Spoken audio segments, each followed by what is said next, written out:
the protectors of the Wood podcast.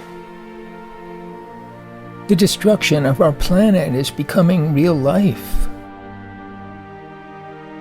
Remember that everyone can make a difference, and every action counts. This podcast tells the story of misfit teenagers struggling to band together and help our world through this crisis. Episode number 62. Phoebe gathers allies.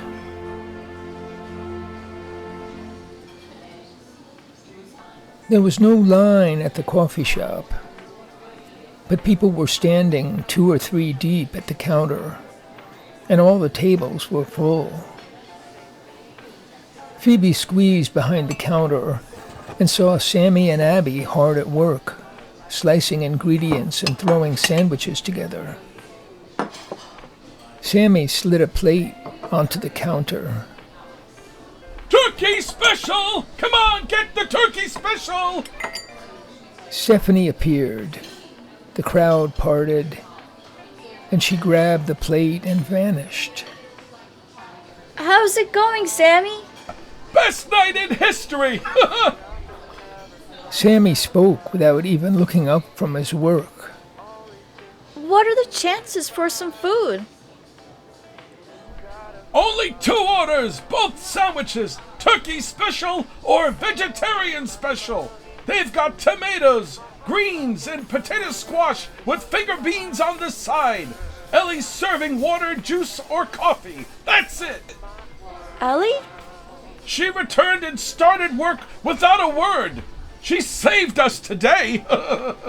I'll have a turkey special and coffee and water. Tell Stephanie and Ellie I just make sandwiches. By the way, Slick over there is a godsend. You know, our new employee. He nodded his head toward Abby. Oh, I'm so glad. How'd she get that name? Someone yelled, "Hey, Slick, leave off the dressing!" And the name stuck. Amazing. You never know how things will go. Hey, Peabody showed up an hour ago, and he has been snooping around. Oh, boy. I can never get a read on that guy. He doesn't fit into anything I understand. He's dangerous, of course.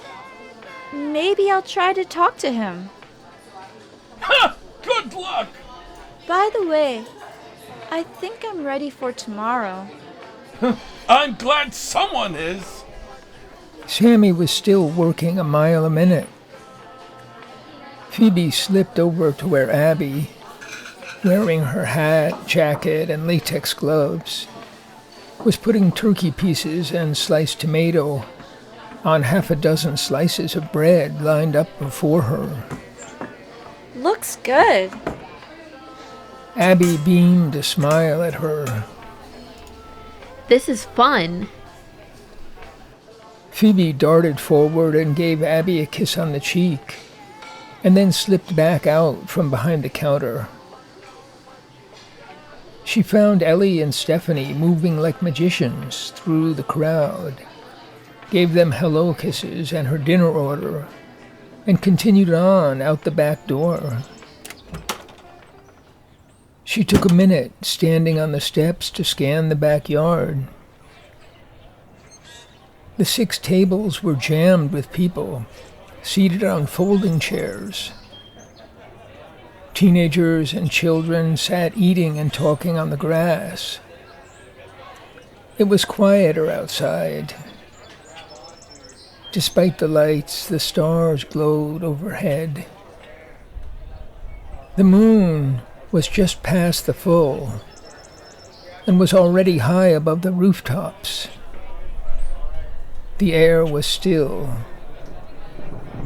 The thunder rolled, close enough to make everyone look up and worry. Phoebe became aware of a presence to her right. A man half in shadow, leaning against the back of the shop. She saw Jerome Peabody in an unguarded moment, standing all alone, staring at the fun-loving crowd. His face looked indescribably sad, like a lost soul, a man who has missed his chance in life. He noticed Phoebe with a start. Oh, so glad to see you. You and Sammy have quite an operation going on. Quite a success. I've just got to get an article out. Phoebe couldn't conceal the glint of recognition in her eyes, the minute, indescribable sign that she had seen the man underneath his outer shell. Peabody nodded and sighed. Yes. It's hard to see you young people out here enjoying each other. I'm getting old already, and I missed most of that part of life. If only I could do it over and have a little more courage.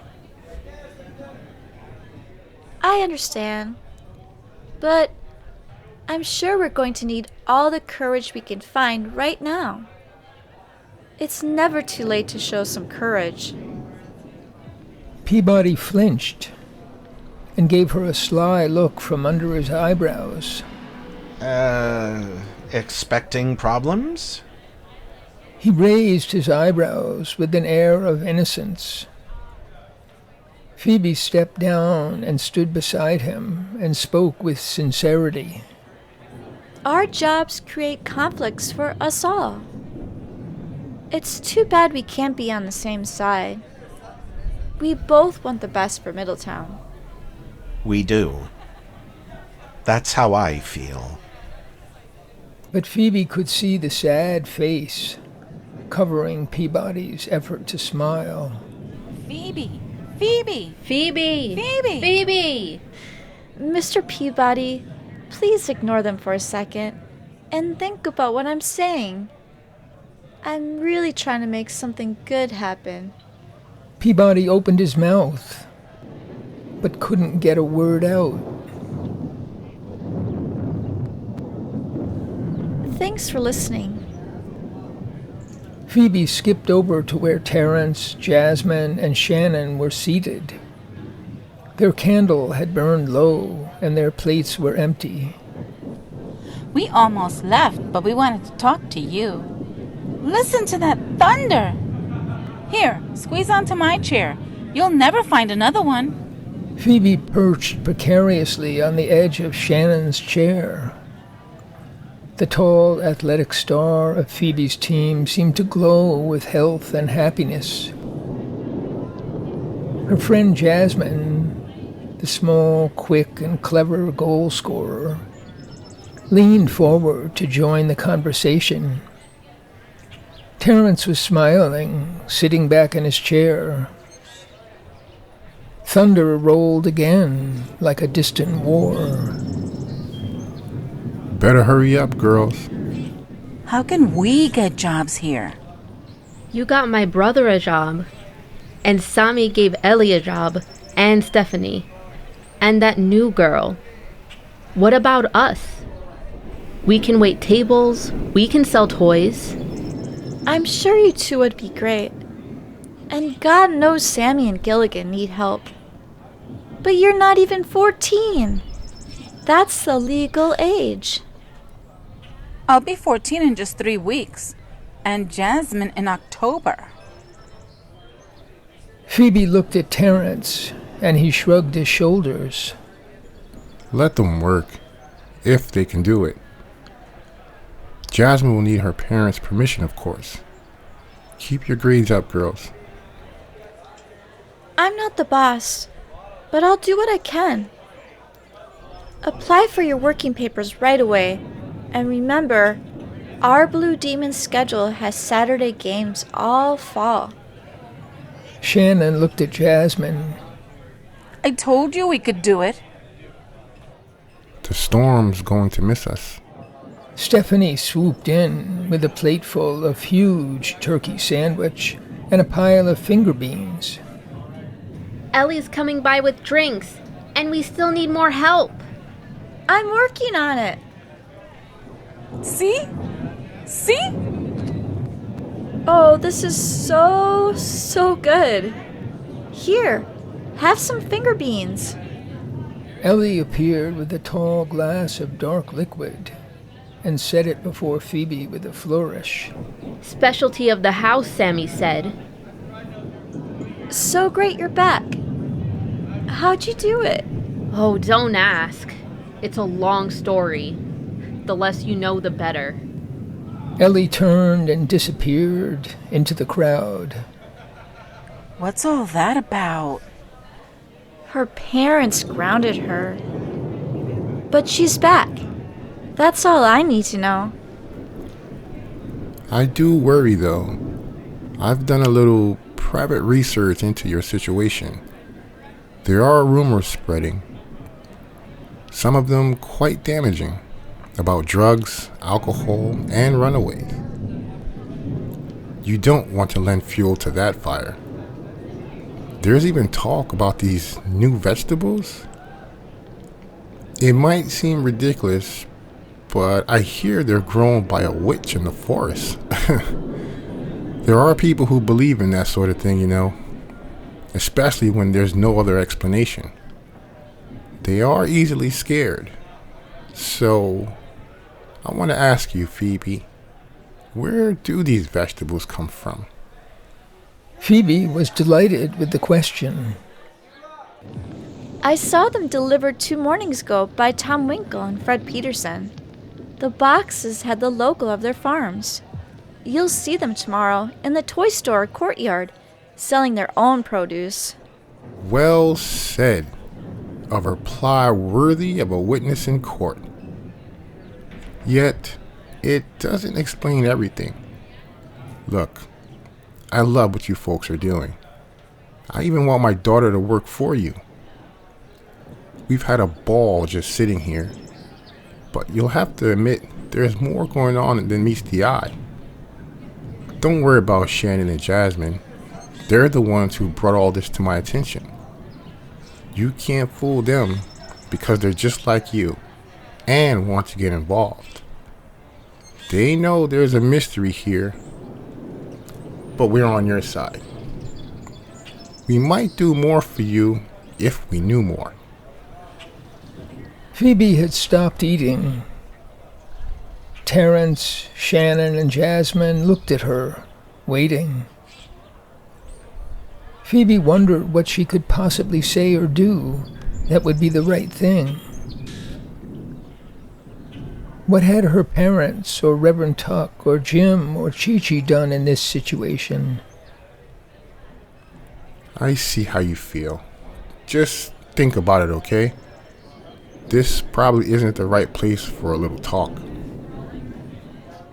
That's true, but don't think I'm not appreciating what you're saying. You 3 and Louis are part of us, like family. And you're right. There's a lot more to know about this big project we're in. But as they say, by their fruits you shall know them.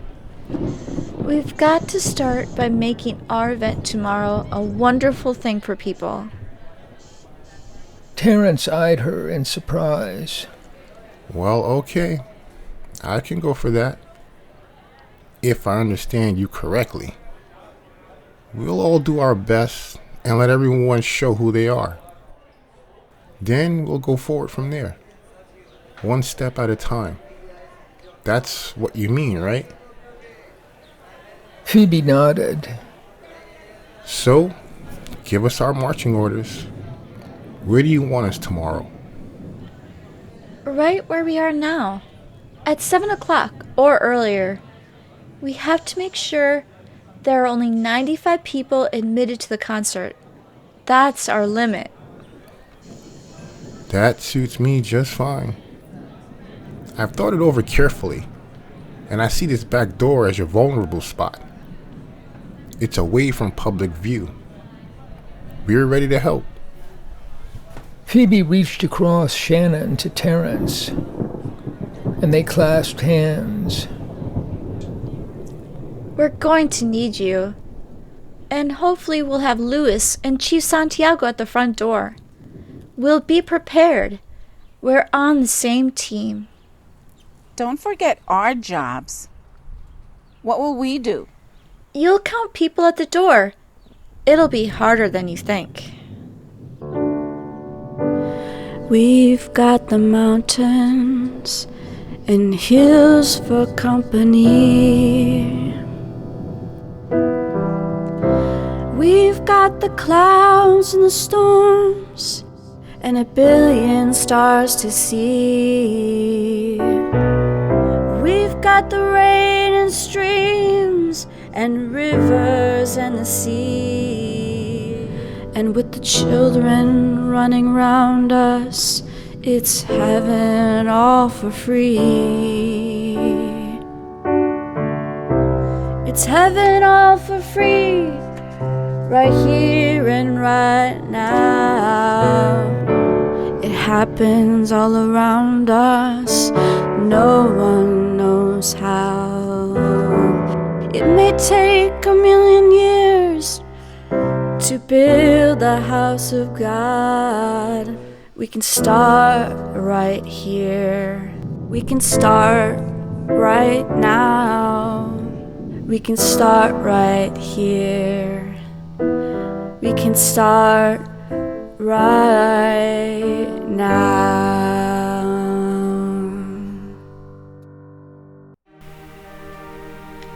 Thanks for listening to the Protectors of the Wood podcast. Find all our podcasts, songs, and projects on our website, protectorsofthewood.com. And to all those eco warriors out there, remember that everyone can make a difference and every action counts.